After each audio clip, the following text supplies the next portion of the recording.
네, 최근 빅데이터 분석이 굉장한 인기를 얻고 있습니다. 데이터를 이용한 분석 행위죠. 데이터를 이용한 분석 행위에는 인공지능도 있습니다. 빅데이터 분석, 인공지능 전부 다 굉장한 인기를 끌고 있고 기업에서 많은 인재들을 필요로 하고 있습니다. 저와 함께 빅데이터 분석에 대한 내용들을 좀 살펴보도록 하겠습니다. 먼저 빅데이터 분석의 정의를 한번 알아볼까요? 빅데이터 분석이라는 것은 정형, 비정형의 빅데이터를 통계나 고급 통계 혹은 머신러닝 이런 방법론들을 이용해서 분석을 하고 그것으로부터 어떤 인사이트를 찾을 수 있는 그런 행위를 얘기를 합니다.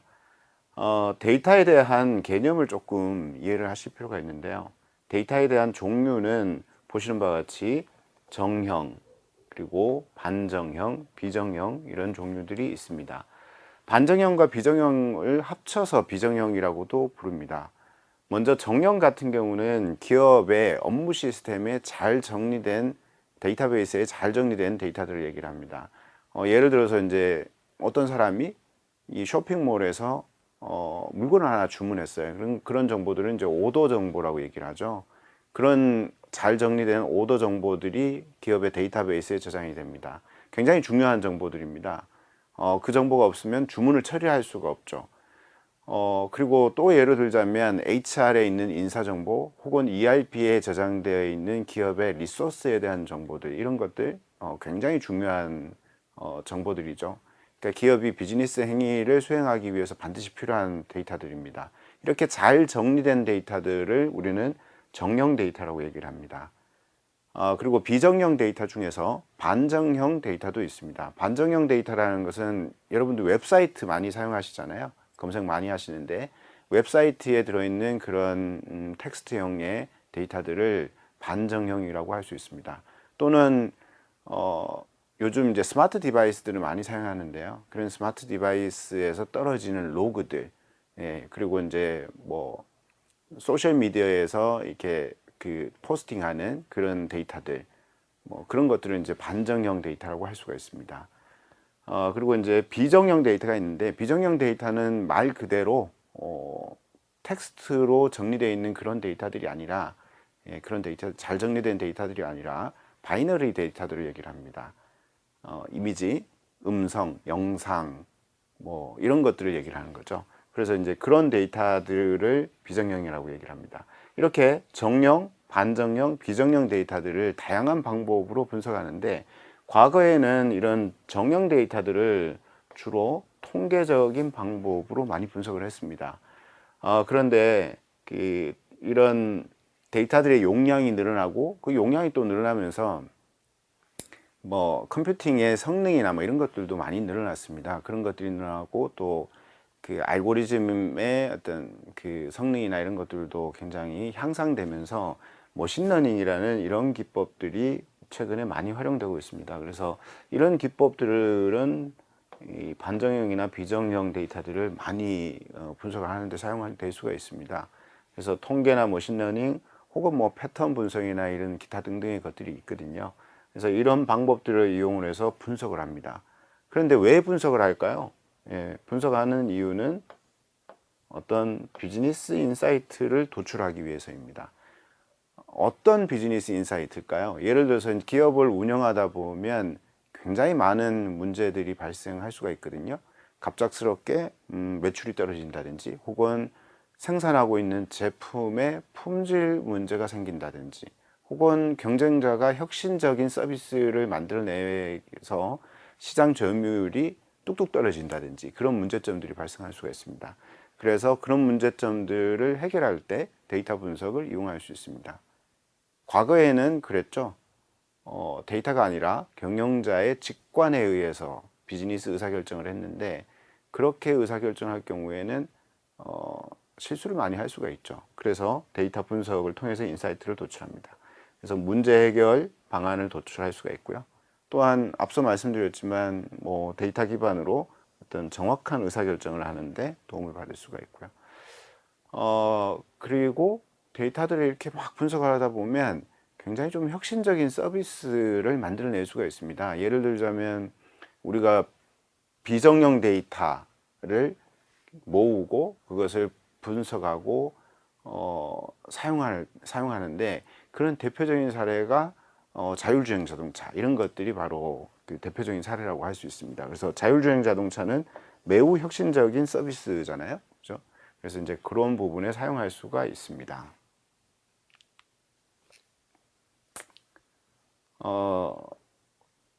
앞서서 이제 말씀드렸지만 이 데이터 분석의 필요성을 목적을 중심으로 해서 정리를 해봤습니다. 데이터에 기반한 의사결정, 그죠?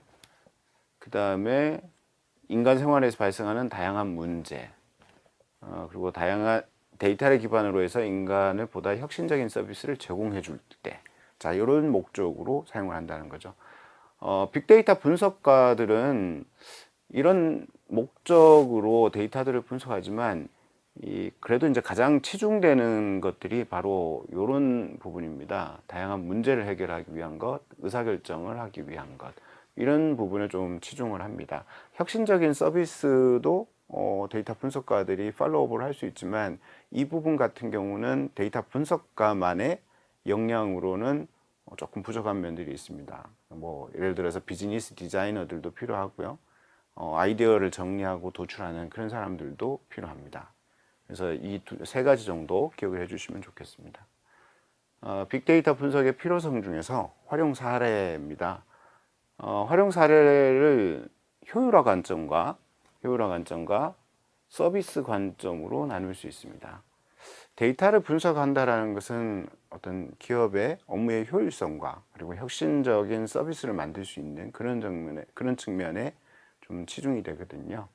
그래서 먼저 효율화 관점으로 봤을 때는 이 업무 프로세스를 효율화하는 측면, 이게 굉장히 강하거든요.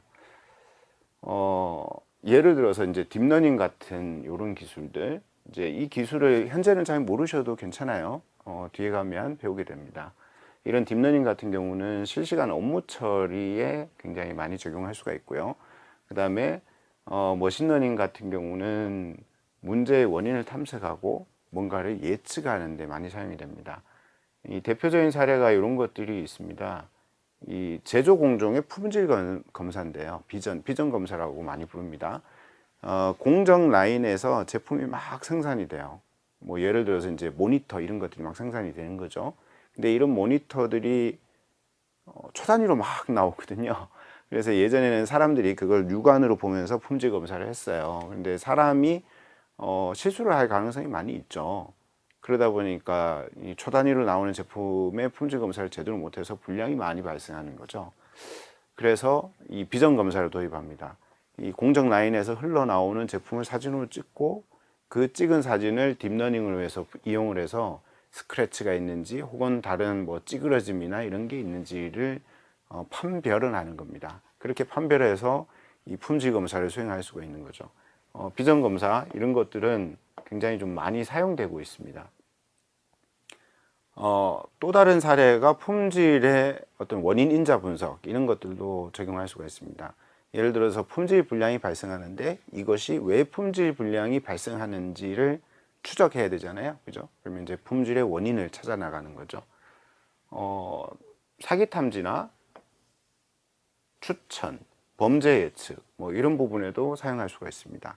예를 들어서 카드를 분실했는데 카드가 원래 카드 소유자가 살고 있지 않은 굉장히 먼 지역에서 사용이 됐다. 그러면 사기 탐지가 될 수가 있잖아요. 사기로 추정을 할 수가 있는 거죠.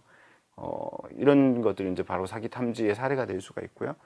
여러분들 이제 웹사이트에서 쇼핑을 하다 보면 상품이 막 추천되잖아요. 그런 것들 전부 다 머신러닝 같은 그런 인공지능 기술, 빅데이터 분석 기술이 적용되었다라고 볼 수가 있습니다. 자, 서비스 관점의 사례를 한번 볼까요?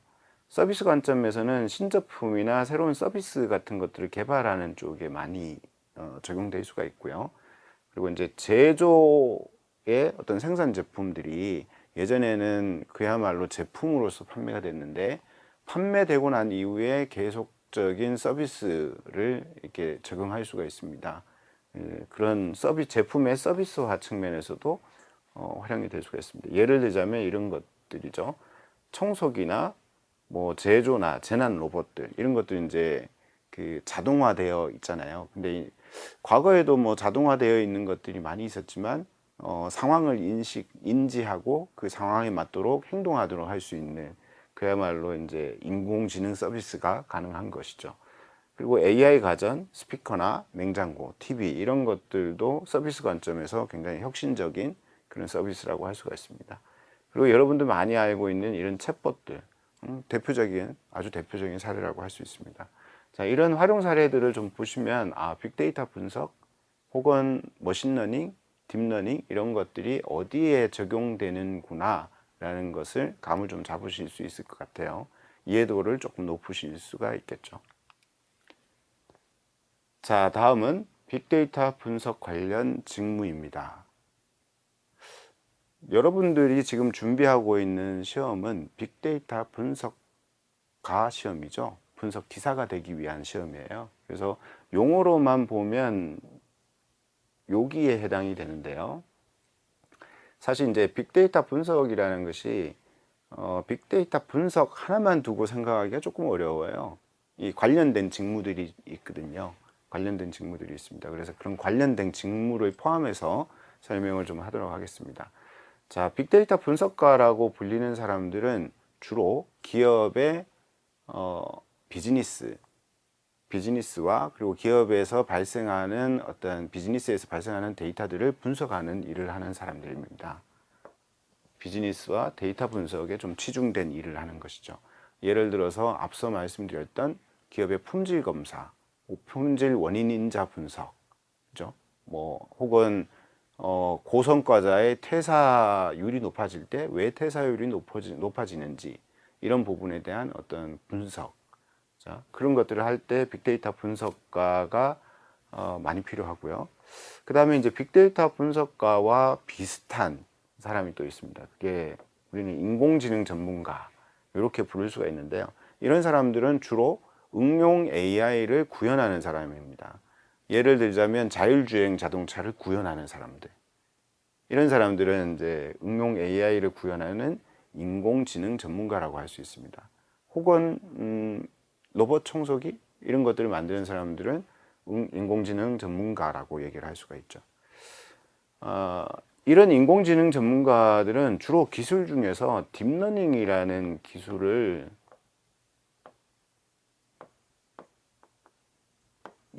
많이 사용합니다. 딥러닝이라는 기술을 많이 사용해요. 그리고 빅데이터 분석가들은 주로 통계 혹은 딥러닝을 제외한 머신러닝을 많이 씁니다. 예. 그렇다고 해서 딥러닝을 안 쓰느냐? 그렇지는 않아요. 딥러닝도 씁니다. 다만 주로 많이 사용하는 것들이 딥러닝을 제외한 다른 것들이다 라고 말씀드리는 거죠. 빅데이터 분석가나 인공지능 전문가나 그 대부분은 기업의 비즈니스에다가 알고리즘을 적용하고 모델을 만드는 일들을 하거든요. 그러면 적용하는 알고리즘들은 그럼 도대체 어디서 가지고 올까? 그런 걸 만드는 사람들은 뭘까라고 궁금해 하실 수 있는데요. 그 알고리즘 자체를 만드는 사람들은 데이터 과학자 이렇게 표현할 수가 있습니다. 이런 사람들은 빅데이터 분석가나 인공지능 전문가가 사용하는 머신러닝, 딥러닝 알고리즘 자체를 개발하는 사람들입니다. 네, 그렇죠. 그래서 이런 사람들이 개발한 알고리즘을 이렇게 불러가지고 사용하는 거죠. 예, 이렇게 사용합니다.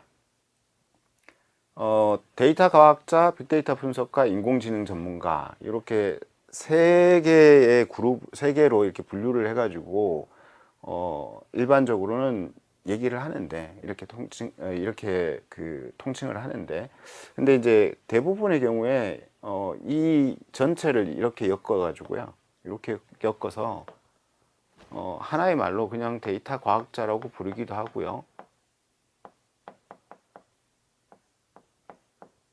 예, 과학자 이렇게 부르기도 하고요. 혹은 뭐 분석 전문가,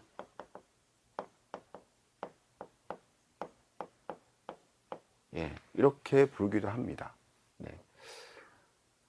그리고 여기 있는 이 사람들이 이 뭔가 분석 행위를 하려면 데이터가 있어야 되잖아요. 그러면 그런 데이터들을 제공해 주는 사람들이 있어야 됩니다. 그런 데이터를 제공해 주는 사람을 우리는 데이터 엔지니어 이렇게 부를 수가 있습니다. 이런 데이터 엔지니어들은 정형, 반정형, 비정형의 데이터들을 분석하기 좋은 용도로 클렌징을 하거나 혹은 그런 형태로 잘 정제해서 만들거나 네, 이런 일들을 하는 사람들이고요. 매우 중요한 사람들이죠. 이 사람들이 데이터를 잘 만들어서 제공해줘야지만 빅데이터 분석가나 인공지능 전문가가 잘 사용할 수가 있습니다. 자, 데이터 엔지니어들은 데이터를 처리하는 사람들이에요. 그죠? 처리하는 사람들. 그런데 데이터라는 것은 처리를 하려면 어딘가에 담겨 있어야 됩니다. 저장되어 있어야 된다는 얘기죠. 그러면 데이터 저장소가 있어야 되죠. 어떤 인프라 환경이라고 표현할 수가 있는데요. 그런 인프라 환경을 제공해 주는 사람을 우리는 데이터 플랫폼 전문가라고 얘기를 합니다. 이런 사람들은 주로 하드웨어와 소프트웨어의 구조를 설계하고 그것을 구현하는 사람들입니다. 쉽게 얘기하자면 데이터 플랫폼 전문가는 어떤 그릇을 만드는 사람이죠. 그릇을 만드는 사람이고요. 그 그릇에 담겨진 데이터를 만드는 사람들이 바로 데이터 엔지니어들입니다. 그릇에 담겨 있는 데이터들을 사용하는 사람들이 빅데이터 분석가와 인공지능 전문가라고 불려질 수가 있고요.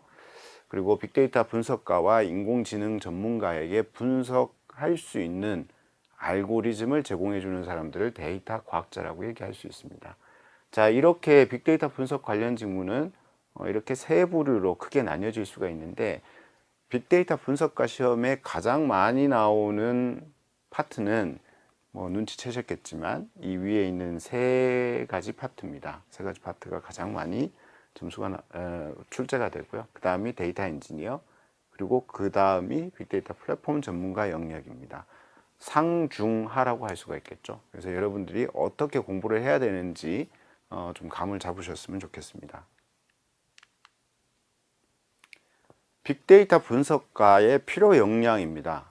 필요 역량. 이 필요 역량을 보고 내가 무엇을 공부를 해야 되는지 이거를 이해하실 수가 있겠죠.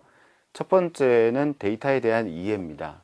이해고요. 두 번째는 통계 및 분석 방법에 대한 이해, 분석 도구에 대한 이해, 그리고 의사소통 능력입니다. 자, 이 필요 역량 같은 경우는 사실 좀 현업 위주의 필요 역량들이에요. 예를 들어서 분석가 시험을 빅데이터 뭐 분석 기사 시험을 봐. 그러면 자, 요 시험하고요. 요거하고 뭐 분석 도구도 요거는 이제 실기에서 조금 이해를 많이 하셔야 되겠죠. 요 정도. 그리고 데이터도 조금 이해를 하실 필요가 있죠. 요 정도를 이해를 하면 되는데요. 사실 의사소통 능력이라는 것을 빅데이터 분석 기사 시험에서 테스트할 방법이 없죠. 그죠? 자, 요런 정도를 이해를 하시면 되고요. 자, 먼저 데이터 이해 능력은 데이터 구조에 대한 이해, 그리고 처리 및 조회 능력, 뭐 이런 것들을 얘기를 하고요. DBMS나 데이터베이스 모델링, SQL 질의 능력 이런 것들에 해당이 됩니다. 우리가 빅데이터 분석 기사 시험에서는 데이터 이해 측면에서는 데이터 처리를 하잖아요. 데이터 엔지니어들이 데이터 처리를 하는데 데이터 엔지니어들이 데이터 처리를 하거나 혹은 분석가들이 데이터 클렌징을 하거나 뭐 이런 부분을 할 때 자, 이런 것들이 조금 필요합니다. 그러나 출제 비중으로 봐서는 그다지 높지 않습니다. 네. 그 다음이 통계 및 분석 방법인데요. 이 통계 및 분석 방법은 빅데이터 분석가의 핵심 역량이죠. 핵심 역량입니다. 일단 머신러닝이나 딥러닝 같은 것들을 하려면 기본적으로 통계에 대한 이해도가 필요합니다. 그래서 통계에 대한 이해도를 바탕으로 머신러닝과 딥러닝에 대한 어떤 실행 능력을 가지고 있어야 되고요. 그 다음에 실행 능력이라는 게 그래요. 이론적인 지식도 굉장히 필요하지만 실제로 그 모델링을 해보고 그걸 구현할 수 있는 모델링을 실제로 수행할 수 있는 그런 능력들이 굉장히 중요합니다. 자, 이런 것들을 키우려면 결과적으로 많이 분석을 해봐야 되겠죠. 네, 그래서 통계 및 분석 방법이 매우 중요하다고 이해를 하시면 좋고요. 빅데이터 분석 기사에서는 문제가 가장 많이 나오는 영역이죠. 다음은 분석 도구에 대한 이해와 의사소통 능력입니다. 분석 도구에 대한 이해는 우리가 현업에서 빅데이터 분석을 할 때 다양한 도구들을 사용합니다. 예를 들어서 EDA라고 불리는 탐색적 데이터 분석을 하기 위해서는 시각화 도구라는 걸 사용을 합니다. 그리고 머신러닝 모델링을 하기 위해서는 R이나 파이썬과 같은 이런 데이터 분석 도구를 활용을 합니다. R 같은 경우는 주로 통계에서 시작한 그런 툴이고요. 파이썬 같은 경우는 일반적인 프로그래밍 언어라고 보실 수가 있습니다. 네, 그러나 일반적인 프로그래밍에도 강점이 있지만 데이터 분석에도 매우 강점이 있어서 파이썬을 굉장히 많이 사용을 합니다. 우리가 빅데이터 분석 기사 실기 시험에서 R과 파이썬으로 시험을 보잖아요. 그죠? 그래서 둘 중에 하나는 반드시 익히셔야지만 이 빅데이터 분석 기사 시험을 통과를 하실 수가 있겠죠. 자, 다음은 의사소통 능력인데요. 이 의사소통 능력은 자, 이렇게 좀 정리를 할 수 있을 것 같아요. 비즈니스 문제 정의 능력이다. 그리고 비즈니스 커뮤니케이션 능력이다 라고 할 수가 있고요. 또 그 다음에 결과를 전달하기 위한 능력, 뭐 이렇게 좀 말씀을 드릴 수 있을 것 같아요. 비즈니스 문제 정의 능력이라는 것은 빅데이터 분석 기획에 해당되는 거죠. 기획에 해당되고요. 그 다음에 결과 전달을 하는 능력은 우리가 빅데이터 분석 기사 시험에 파트 4에 일부 나오거든요. 시각화에 해당되는 그런 영역에 해당됩니다. 그죠? 그 외에 뭐 비즈니스 커뮤니케이션이나 이런 것들은 실제 현업에서는 매우 중요하고요. 매우 중요하고 다만 이제 기사 시험에서는 저런 것들을 측정할 방법이 없기 때문에 이런 게 있구나라는 정도만 알고 넘어가시면 좋을 것 같습니다.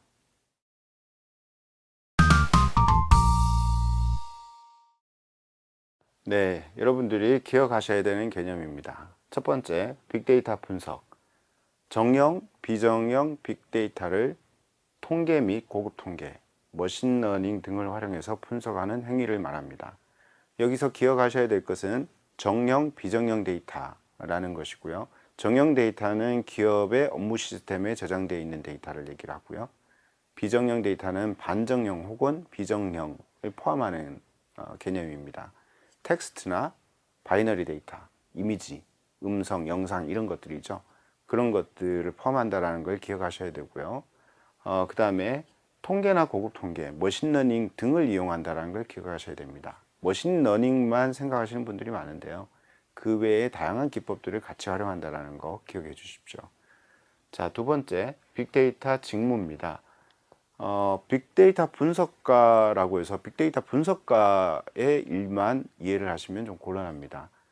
훌륭한 빅데이터 분석가가 되기 위해서는 빅데이터 분석과와 관련 있는 다른 직무들도 이해를 하셔야 되는데요. 첫 번째, 데이터 과학자, 그리고 인공지능 전문가도 이해를 하셔야 되고요. 그리고 빅데이터 엔지니어, 혹은 뭐 데이터 엔지니어라고도 현업에서는 많이 얘기를 합니다. 그리고 플랫폼 전문가, 이 사람들의 역할들도 잘 이해를 하시기 바랍니다. 그러면 더욱 훌륭한 빅데이터 분석 전문가가 될 수가 있습니다.